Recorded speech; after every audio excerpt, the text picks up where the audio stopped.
You know the year 1994 made Pulp Fiction, and 1977 gave us Star Wars.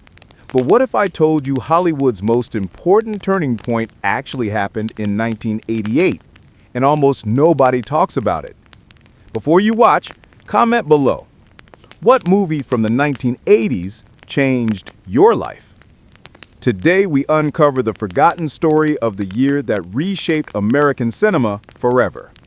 A year of rebellion, reinvention, and legends. A year when Hollywood almost broke and was reborn in the same breath. 1988 isn't just another year on a movie timeline. It's a fault line, a cinematic earthquake. A moment when new genres were born, old rules were destroyed, and Hollywood quietly entered a new age. And it all began with a barefoot cop named John McClane. In the summer of 1988, no one expected Die Hard to succeed. Bruce Willis wasn't an action star. He was a television comedian. The studio thought the movie was too violent, too weird, too different, and critics said it would flop. But when the movie hit theaters, Hollywood shook. For the first time, America saw a hero who wasn't perfect, who bled, panicked, joked, limped, and nearly died. John McClane wasn't Superman. He was us.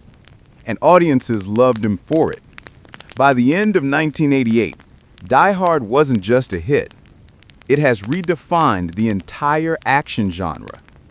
Every action movie that came after, from Speed to Lethal Weapon sequels to Mission Impossible, was rebuilt on the Die Hard formula. But here's where things get strange. Die Hard almost didn't happen at all. Frank Sinatra, yes, the singer, legally had to be offered the role first. Clint Eastwood was next. Only after everyone said no did the studio take a desperate chance on Willis. One yes from Sinatra, and the entire history of action cinema would be different.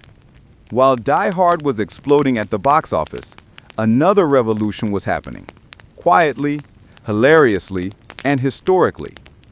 Eddie Murphy released Coming to America, a film that did something almost impossible in 1988 Hollywood. A black-led cast, no stereotypes, a royal African protagonist, luxury, identity, romance, and comedy mixed together. This wasn't just another comedy. It was a cultural reset. The film made nearly $300 million without CGI, without explosions, without massive budgets.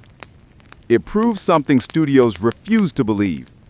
Audiences of all races would support films led entirely by black actors. And here's the twist. Coming to America nearly didn't get made because the studio believed Americans wouldn't understand a movie about an African prince. Yet, it became one of the most beloved comedies in American history and opened the door for future hits like Black Panther, Rush Hour, and Friday. 1988 wasn't just a year of entertainment. It was a year of cultural correction. 1988 didn't only give us action and comedy. It gave us something far stranger. Tim Burton's Beetlejuice arrived, creepy, chaotic, hilarious, and brilliant. Hollywood had never seen anything like it. Studio executives panicked. They thought audiences would reject it. Instead, it became a cult classic and proved weirdness sells. But the biggest shock of the year came from a movie that mixed animation and live action. Who Framed Roger Rabbit? A film that combined Disney, Warner Brothers, cartoon icons, real actors, and revolutionary special effects. This had never been done before and has never been repeated at that scale again. Many historians say Roger Rabbit is the reason the Disney Renaissance even happened. Without it, we may never have gotten films like Aladdin, The Lion King, Beauty and the Beast. 1988 was rewriting entire industries without anyone noticing. Then came Rain Man. a movie that forced America to confront something Hollywood had ignored: neurodiversity and autism. Dustin Hoffman's performance shocked audiences and critics alike. No one expected a quiet drama about two brothers to dominate the Oscars. But it did. Because for the first time, Hollywood didn't treat disability as a joke, or a side character, or a tragedy. It treated it as humanity. Rain Man proved that movies didn't need explosions or fantasy to win hearts. Just the truth. And here's the part most people never hear. 1988 was almost a financial disaster for Hollywood. Studios were losing money, unsure what audiences wanted, experimenting wildly, firing executives, closing divisions. This chaos forced them to take risks. That's why they approved a weird supernatural comedy, Beetlejuice, a risky action film with an unproven lead, Die Hard, a culturally groundbreaking comedy, Coming to America, a technically impossible animation experiment, Roger Rabbit, a quiet emotional drama, Rain Man.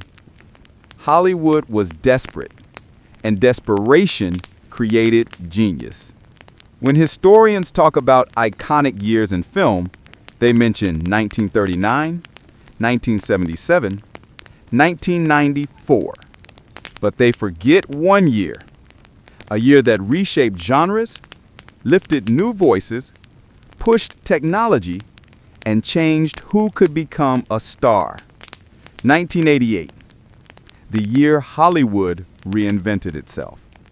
If you love uncovering the forgotten history of American entertainment, you're going to love what we reveal next week, because 1989 was even stranger and almost destroyed the entire industry. Subscribe so you don't miss it. And tell me in the comments, which 1988 movie do you think changed Hollywood the